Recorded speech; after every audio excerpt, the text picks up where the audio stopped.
ಕೊಟ್ಟಿರುವ ಬಾಣ. ಹನುಮಂತ ಸೀತಮ್ಮ ಲಕ್ಷ್ಮಣನೇ ಪ್ರಾಣ.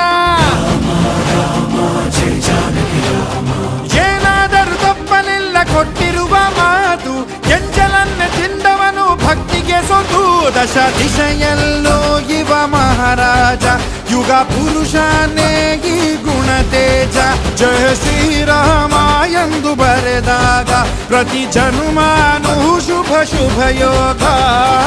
ನಂಬಿ ಬಂದವರ ಆಧಾರ, ರಾಮ ಅಂದ್ರೆ ಪಾಪಗಳ ಪರಿಹಾರ. ಬಾರೋ ಹಾಕೋ ಜೈಕಾರ.